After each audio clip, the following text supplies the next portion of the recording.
I hadn't planned to come home early that Tuesday. It was one of those last-minute cancellations. Client rescheduled.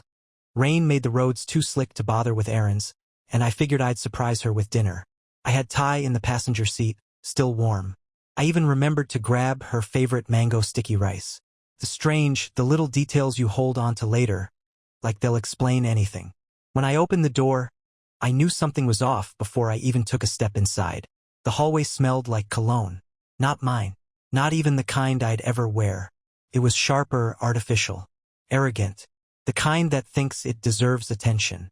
The TV was on in the living room, volume low. One of those reality shows she always swore she hated. The shoes by the door weren't hers. Men's shoes. Big. Black. Expensive. First, I didn't move. I just stood there in the entryway, holding a plastic bag of noodles, the condensation soaking into my wrist, trying to figure out what part of me still believed there was a reasonable explanation.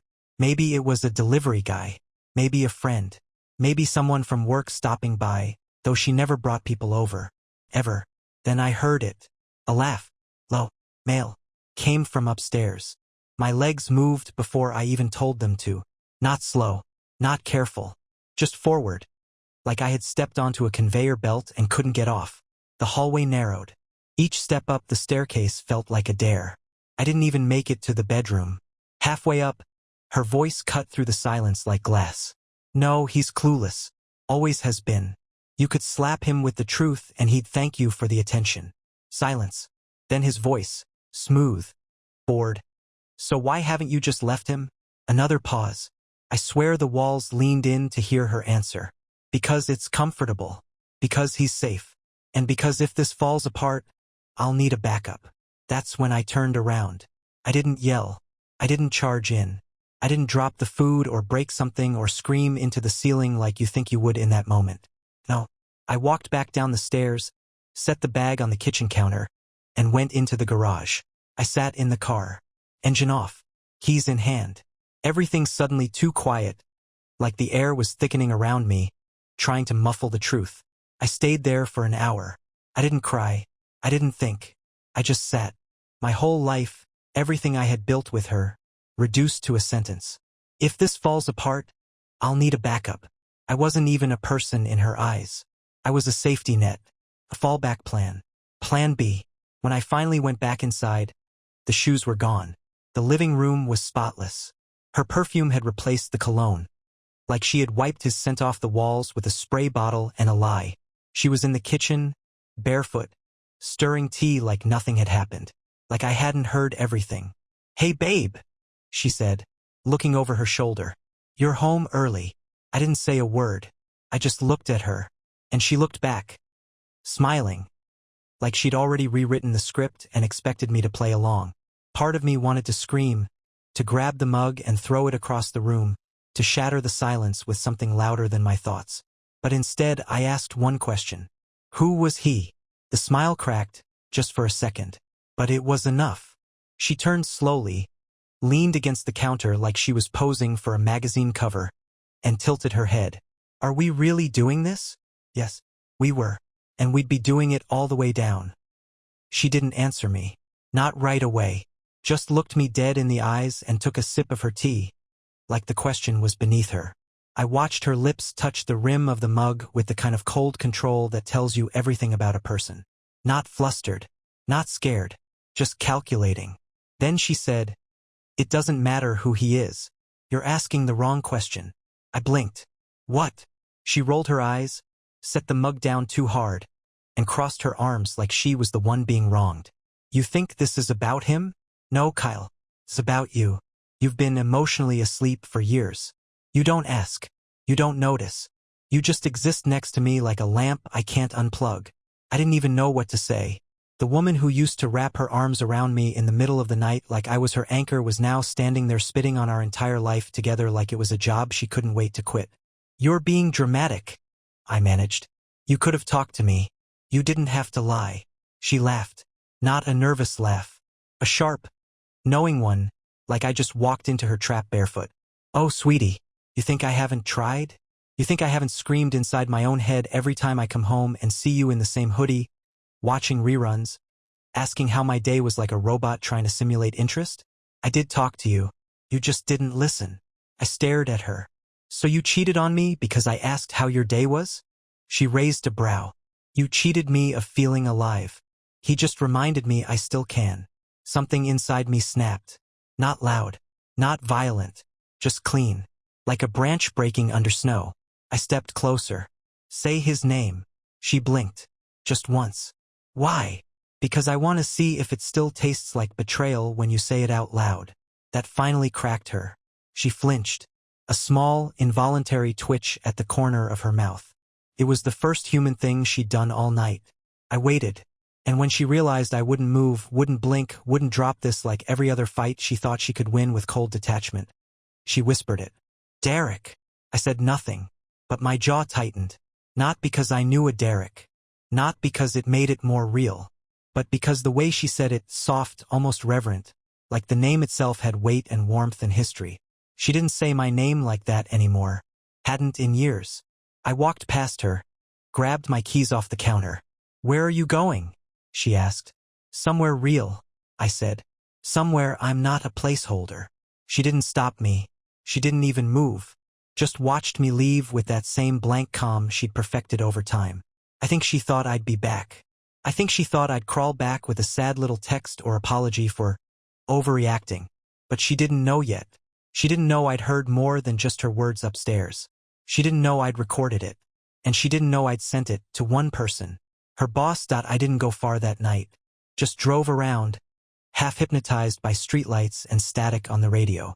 There's a strange clarity that comes when the world you thought was stable detonates in your hands. It's not peace. It's something colder. Like silence with sharp edges. I ended up in the parking lot of a 24-hour laundromat. Didn't need to be there. Didn't have laundry.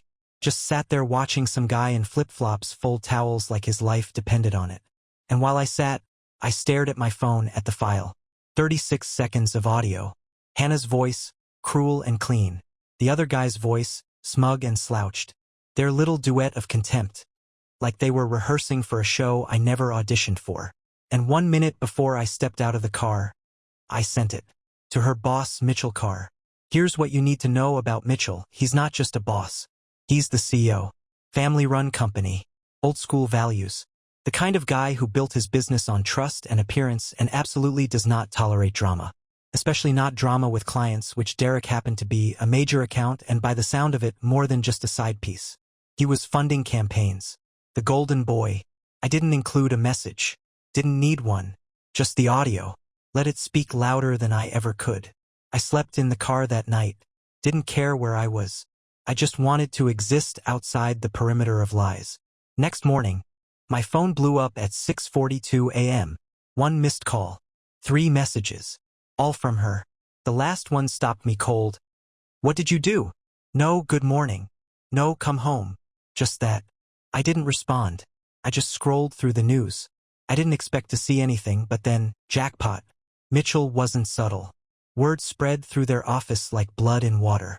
Derek's contract? Suspended pending review. Hannah? Pulled from her campaign lead role. Replaced.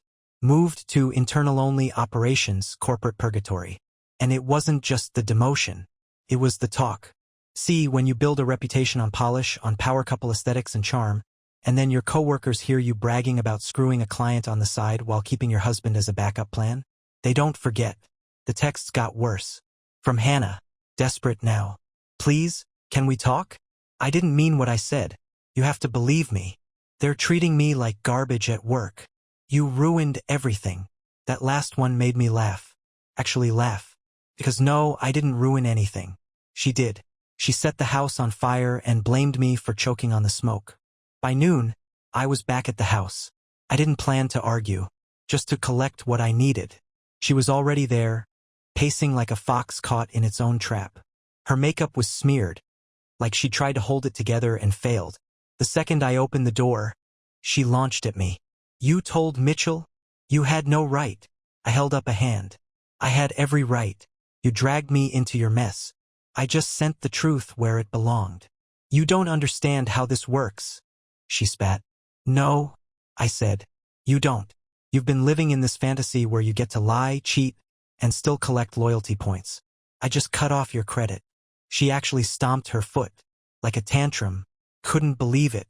This woman, who used to command rooms with a glance, now reduced to a flailing mess of excuses and fury. Then she said it. You think you've won?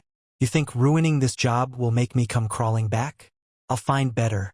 I deserve better. And that was the final nail. I didn't flinch. I didn't shout. I just nodded. You're right, I said. You deserve exactly what you created. Then I turned and walked out, left her standing there in the ruins she'd mistaken for a throne. I didn't look back. I didn't go home again after that. Not to her version of it. I booked a week at a mid-tier business hotel a few towns over, clean, anonymous, quiet. I wasn't running. I was waiting.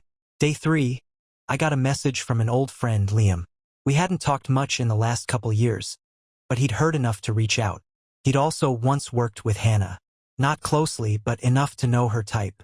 She always played the long game, he told me, over cheap diner coffee. Used to flirt with the regional director just to get Fridays off. I didn't need to hear more. I already knew. But it confirmed what I'd started to suspect. This Derek guy wasn't her first detour. Maybe just the first with stakes.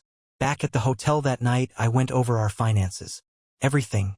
Bank accounts, retirement, joint credit cards. The smart move would have been to call a lawyer right away. But I wasn't after smart. I was after clarity. And in between receipts and login screens, I saw it. An Uber transaction. From 3 weeks ago. 1:36 a.m. pickup location. A rooftop bar we'd never gone to together. Drop off. An address in the suburbs. Not ours. Not Derek's either, I checked. A third guy? No. I dug further. The name linked to the account was Nate. I didn't know a Nate, but the way she'd masked the cost under a team event reimbursement, and the fact that it showed up under our shared account, meant she wasn't just cheating on me emotionally. She was using our money to fund it. That was the moment something inside me snapped. Not in rage, but in focus. Cold, deliberate focus. She'd taken my loyalty, my patience, even my money, and sold it off in pieces to boost her ego. I'd been a wallet with a face, so I opened a new account, moved my paychecks, changed every password, canceled the credit cards. I left hers active for now. I wanted her to feel the delay, the sting. Not gone, just suddenly inaccessible. The next morning, she called. Kyle, my card got declined at lunch. What are you doing? Just recalibrating, I said. We're no longer a team, remember? You're being petty. You're being exposed. She hung up. That evening, I got an email from HR at her company. Not mine, hers. Someone had forwarded a statement. It wasn't about me. Not directly, but it mentioned a violation of ethics. The implication: Derek had been removed permanently. Hannah was being reassigned for further review. The kicker? The office group chat had leaked screenshots. Her words, her laugh, her backup plan quote. Everything. Her reputation, the carefully manicured persona she wore like perfume, was unraveling one text bubble at a time. Later that night, she showed up at the hotel. I don't know how she found me. I didn't care. She banged on the door until I opened it. No makeup, wet hair, a hoodie that wasn't mine. I need you to undo this, she said. Undo what? I asked. Your own words. You know what I mean. Mitchell. The card. Everything. I just stared at her. Tell me something, Hannah. Did you ever love me? At all? She blinked. Her mouth opened, then closed. The silence that followed was the most honest thing she'd ever given me. Then she said, I loved what you gave me. I closed the door in her face. I didn't sleep that night. Not because of her. Not even because of the door, that dull knock of reality finally wearing her down. No, what kept me awake was something worse. I realized I hadn't just lost her. I'd lost myself somewhere in that marriage. Quietly, bit by bit. Smiling when I didn't mean it. Accepting lies because it was easier than starting a fight. Thinking love meant absorbing every blow without ever throwing one back. That realization didn't break me. It sharpened me. I took the next day off work. Not for rest. For action. First stop, the bank. Closed the last joint account. Opened a legal safeguard on my savings. Froze the equity on our house. I wasn't going to let her refinance it under my nose or drain our emergency fund for some rented lifestyle she couldn't afford without me. Second stop, an attorney. His name was Vincent Cardoza, ex-military, no small talk, the kind of guy who reads people like case files. I told him everything. No sugarcoating. Just facts. He didn't flinch. You've got leverage, he said. But don't waste it trying to teach her a lesson. Lessons are for students. Your wife's a professional manipulator. Ex-wife, I corrected. He nodded. Then let's start the paperwork. We filed the next day. No warning. No discussion. She found out from the notice posted to the door of the house. I half expected another storm of calls, texts, threats, but instead I got silence. That silence stretched for 4 full days. And then came the unexpected. Her mother, Linda, showed up at my hotel on a Sunday morning. I barely recognized her. Grayer, thinner, more exhausted than the last Christmas dinner we all faked smiles through. I don't want to get in the middle, she said. But Hannah's spiraling. I said nothing. Just let her talk. She lost her role. Derek's suing the company for defamation. She's blaming you for everything. I didn't record her words, I said. She did. Linda nodded slowly. I know. That's the thing. I believe you. I've seen that side of her before. That through me. You knew she was capable of this? She sighed. Hannah's always had a way of rewriting history to fit her needs. Even as a kid. Her father left when she was 10. She made everyone believe he was abusive. He wasn't. He just caught her stealing from his wallet. I stared at her, stunned. I didn't come to defend her, she said. I came to tell you not to take her back. No matter what she says. She's going to try. She'll cry. She'll make promises. She'll weaponize regret. And then Linda handed me something. A photo. An old one. Hannah, maybe 16, with a boy I didn't recognize. A note scribbled on the back in her handwriting. Keep them wrapped around your finger or cut the string. I felt sick. Why show me this now? I asked. Because you were the only one she didn't have to lie to, Linda said quietly. And she still did. That's who she is. Not who you made her. She left. I never saw her again. That evening, I got one last message from Hannah. Not an apology. Not a confession. Just this. You'll regret this when you realize you threw away the best thing you ever had. I didn't answer, because I finally understood. I hadn't lost anything worth keeping. 2 weeks passed. I didn't go back to the house. Not once. I let the realtors handle everything. I didn't pack the boxes, didn't sort the dishes, didn't even bother to reclaim my half of the couch. She could keep it. I didn't want to sit in anything that remembered her shape. The day the divorce was officially filed in court, I opened a bottle of wine I'd been saving. Not for celebration, just for closure.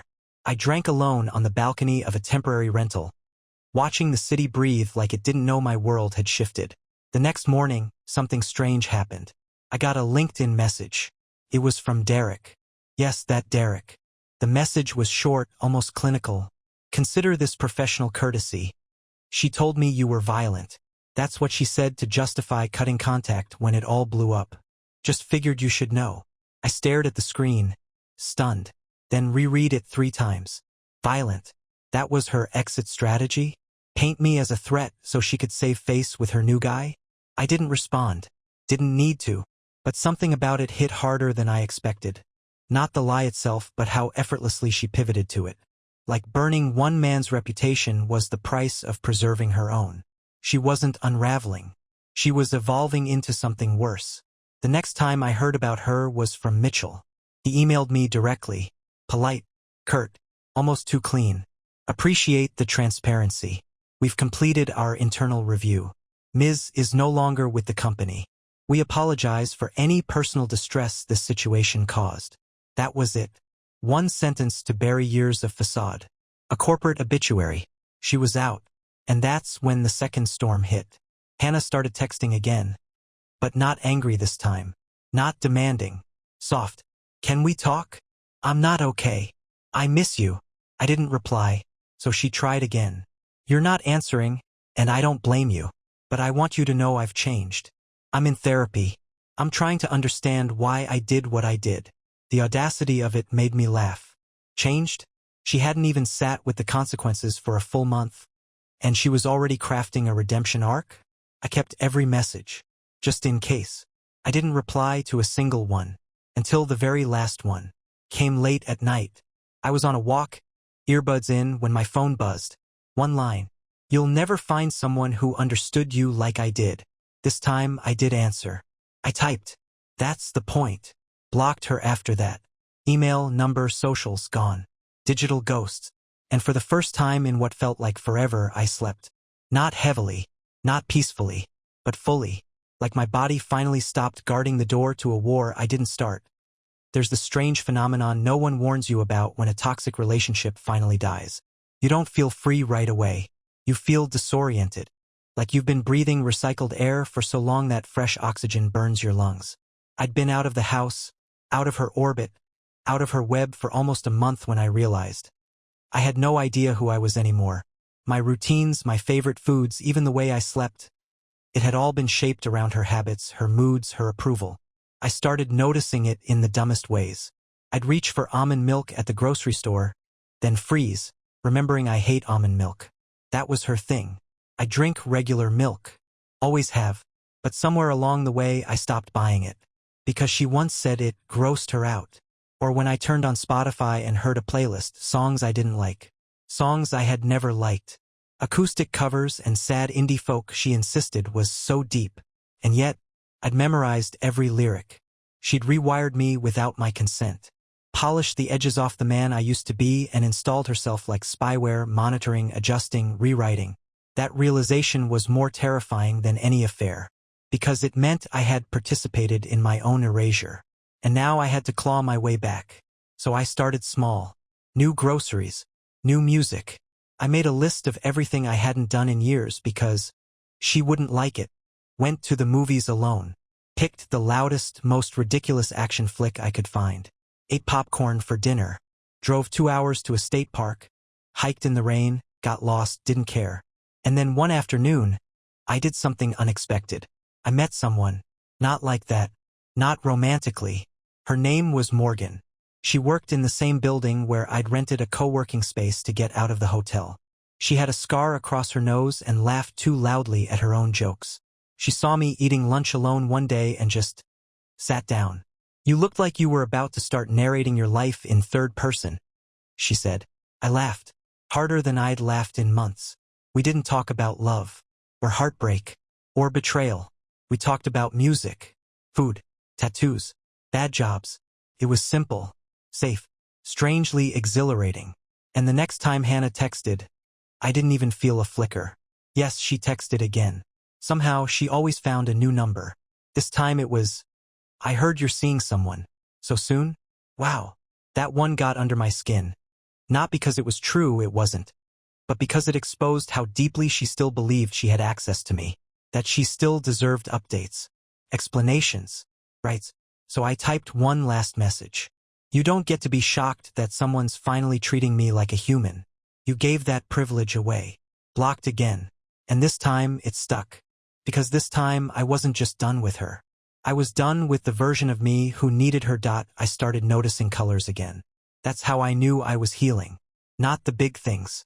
Not love or joy or whatever. Just colors. The burnt orange of an old truck passing me on the highway. The green haze of trees waking up after a long winter. The deep violet sky right before sunset. For months, everything had looked like drywall. Now the world was bleeding back into itself, and I was finally watching. There was one morning. Early April, still a little cold. I stood in the mirror shaving, and I caught my reflection mid-laugh. Just a laugh. Not from a text. Not from a video. From something stupid on the radio. But it was mine. And it hit me. I didn't recognize myself anymore. In the best possible way. The weight in my shoulders, the constant low-level scan for disappointment, the second-guessing before every decision. It was gone. Or maybe not gone, but fading. Then the phone rang. It was from an unknown number. I shouldn't have picked up. But curiosity is a stubborn thing. It was her. Not crying.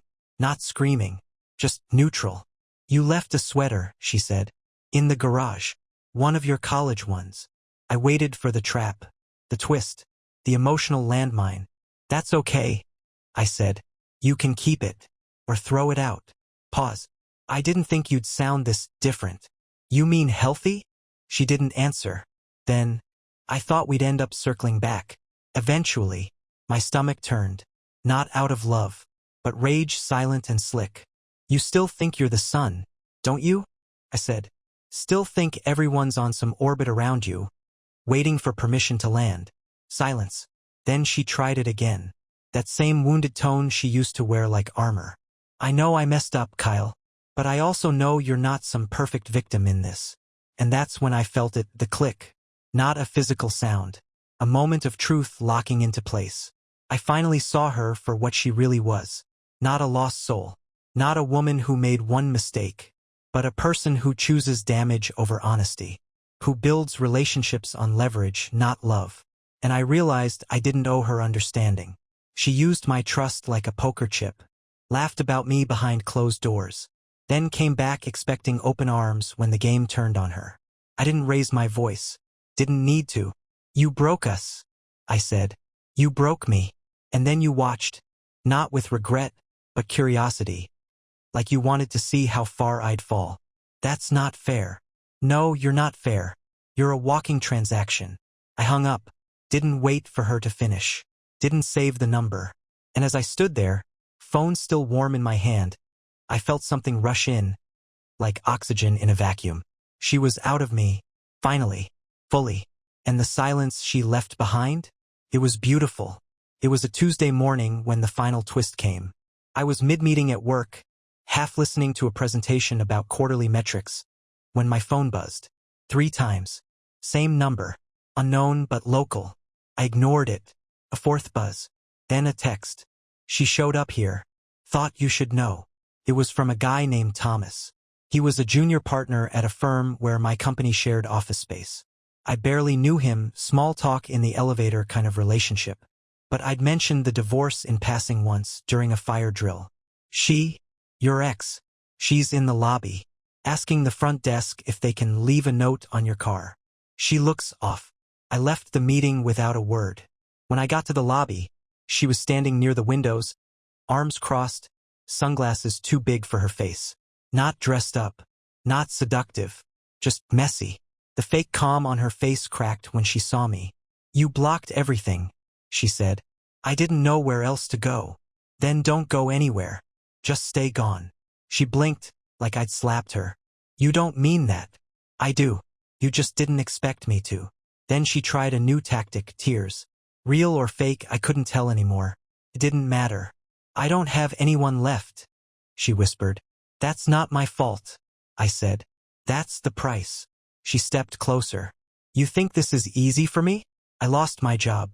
My reputation. Everyone at the office talks about me like I'm poison. Because you are, I said. You poisoned us. And now you're choking on your own taste. Her mouth opened, but I didn't let her speak. You didn't come here to apologize.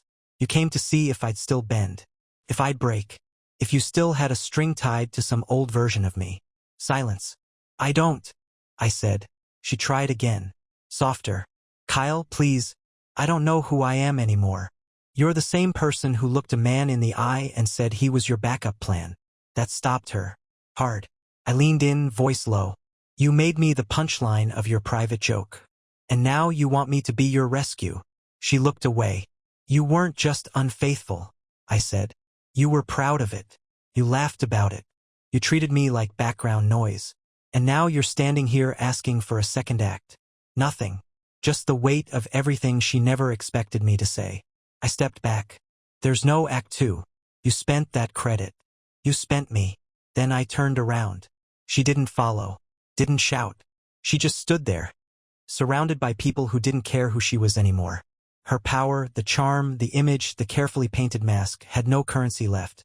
And when the elevator doors closed behind me, I didn't feel triumphant. I felt clean. 6 months. That's how long it took before I stopped waking up with her name flickering like static in the back of my mind. It's strange how grief doesn't come from loss itself, but from what we imagined we had. I wasn't mourning Hannah. I was mourning the illusion, the version of her I'd constructed over the years. The one who smiled in photos, who leaned her head on my shoulder during thunderstorms, who whispered, I'm yours. That woman never existed. She was a story I told myself to survive the real one. The divorce finalized quietly. No court drama. No theatrics. She didn't contest anything. Probably because she couldn't afford to. Her legal bills were stacked, and her job prospects were toast. Word got around, Derek blacklisted her across several agencies. Not because of me, because of her. Because he realized too late what I had lived with in silence for years. I didn't celebrate the final paperwork. I just folded it up, filed it in a drawer, and went out for a walk. That night, the air smelled like rain, but it didn't fall. Just hovered, humid and forgiving. Eventually, I started dating again. Slowly, carefully. Morgan, the girl from the co-working space, we stayed friends. She introduced me to her brother's book club, which turned out to be less about books and more about arguing over bad movies and eating too many nachos. That became my sanctuary. I met someone there. Not fireworks. Not fate. Just ease. Her name's Rachel. She reads too fast, talks with her hands, and once fell asleep during Inception and never apologized. She doesn't ask me about Hannah. She just listens when I do. No judgment. No rescue missions. Just presence. I don't know if it's forever. I don't need to. What I know is this. I am no longer a man defined by betrayal. I am no longer stitched together by someone else's lies. I've rebuilt myself from ashes I didn't set. But I chose not to choke on. Hannah once said, "You'll regret this when you realize you threw away the best thing you ever had." But here's the truth. She rushed to divorce me, convinced she'd landed someone better. But when her own office mocked her behind closed doors, when her fairy tale shattered and even her lover turned against her, I couldn't help but laugh. Not out of cruelty, but clarity. Because I didn't lose the best thing I ever had. She did. And she'll live in that truth longer than I ever lived in her lie.